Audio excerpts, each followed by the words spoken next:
Binder's advantage to Martin in third is down to just 0.4 of a second now. You'll see it behind Bagnaia. Look in the back of the picture. Binder hasn't got second sewn up yet.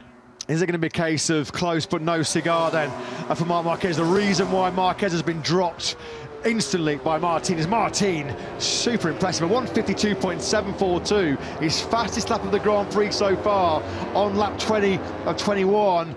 He's still got that rear tyre underneath him here, hasn't he, Martin?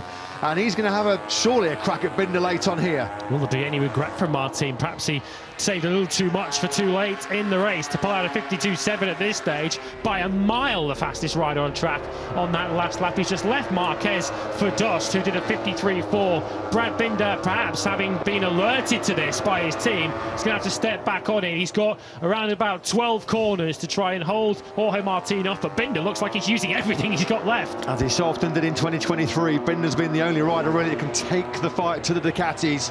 He chased the Ducati for the whole of the sprint last night. He's chased the Ducati for the whole of the Grand Prix here tonight as well, and just come up short. Aleix Espargo did take 8th place from Acosta on that lap 20, so it does look like Acosta will still claim a superb top 10 finish on his debut.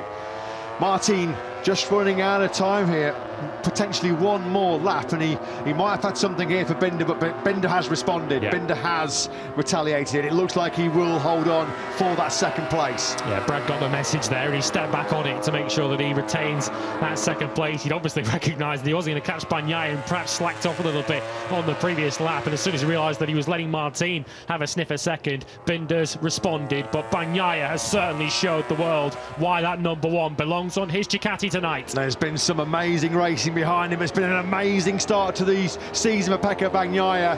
The message loud and clear in Qatar: catch me if you can. As world champion, Pecco Bagnaia takes the first win of this 75th anniversary season in the MotoGP World Championship.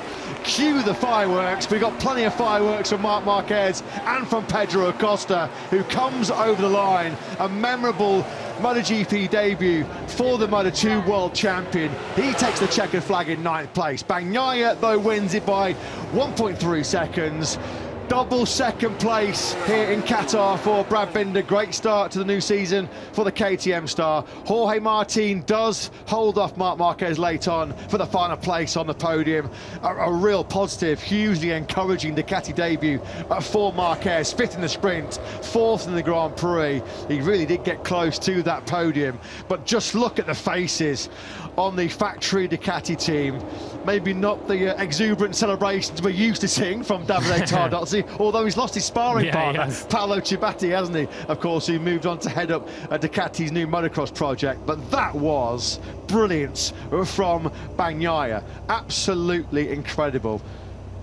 Class, wasn't it, from the reigning world champion? Got to the front very early. He sent a shot across the bows of Jorge Martin with that early overtake, and he didn't lose the lead again from there, as Martin and Binder had their private squabble over who was going to lead the chase to Bagnaia. Ultimately, nobody got really within around 0.8 of a second of him, did they? Bagnaia overjoyed with that after last night, where he didn't quite hit the same heights that he has in testing. That was the Pecco Bagnaia that we saw in pre-season, and that is the Pecco Bagnaia that will be very, very difficult to beat this season.